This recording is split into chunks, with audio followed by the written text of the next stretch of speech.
Hello RC enthusiasts, RCCM here, RC Crawler Mods, and I've had a couple of people ask, how did I lift the Glacier 1/8? And it actually was really quite simple.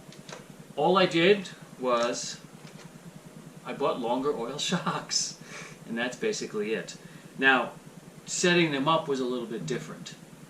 What I had to do is on the back I did make some lighter springs, and I know that's difficult to come by, so most of these shocks don't have light springs, they have very stiff springs. However, you can, it's not as difficult as it seems. In one of my videos I have how to make RC springs and how to anneal them and have them actually work quite well. So that is something that you could think about. So as you can imagine, the stock shocks are not oil shocks, so it gets to be very, very bouncy. Whereas with these shocks, there's not a lot of oil in here because it is a lighter vehicle, but I did do that. One of the main problems I had with lifting it was that the front shocks are upright, whereas the rear shocks are more at, probably almost a 45-degree angle. So the back was very, very simple to just put lighter springs in there and have everything fit. However, in the front, and there are pictures that you can see, what I've done is I took the small little aperture off the front shocks, the lower section, unscrewed them, unscrewed this lower section where it holds the spring cap on. I unscrewed that and drilled out the ones on the original shock and put them on here. And as you can see by the pictures, what I did was I took the front coil springs, well, I only took one, and I cut it exactly in half, and then I placed it in there. Not the most optimal thing to do, but the problem was since this is a wider shock than stock, and you can't get oil shocks other than the wonderful ones from the Tetra series. These shocks are amazing. So I was lucky enough to buy another set for another vehicle I did a while ago, so I don't have another set.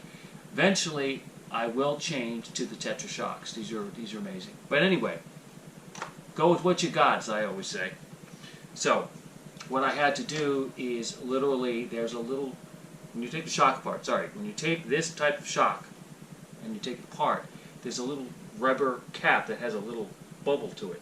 Okay, So I realized that when the shock body, or the shock shaft, when the shock shaft reaches a certain point, it hits that bubble and just won't go up far enough. So I thought, well, why don't I take a rubber washer and I believe this is a 3/8. Let me double check. Let's see here. A 3/8 inch piece of brass tubing. You take a knife and you shave inside the cup to make a nice sharp edge in there, and then you put it on a flat table and you just slowly, literally cut. Wash it. But okay, well, let's see how this works. It's perfect. It fits in there, and you'll see a picture of the shocks right now that can show you the difference. It's so subtle, but it probably is at least 2 to 3 millimeters better travel. Probably closer to 2 millimeters of travel. On an RC car and an 1/18th, that's a lot. So I did that in the front. But to tell you the honest truth, they work. It works fine. Because even though you may not have as much travel as I'd like on the front, the back compensates as it rolls around, and you can see that in the videos that I've done. So other than that, that is really all I did to raise it up. I made the shocks longer. So as for this actual truck, again, we're talking about the Eazy RC Glacier. It does come with a little manual.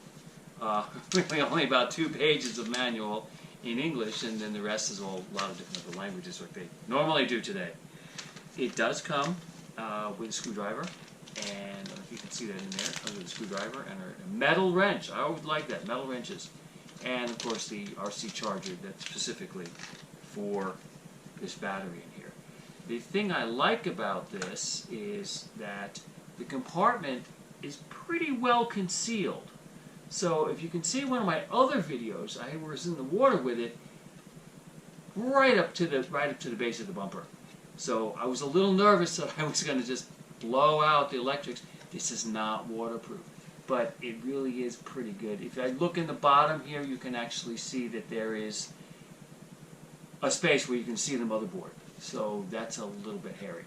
But there is a switch inside here that if you want to leave the battery in, go to wherever you want to go, and then you can just turn it on. You can do that, which works pretty well. I really like this model. I am pleasantly pleased with it, and it is geared pretty low, which is nice.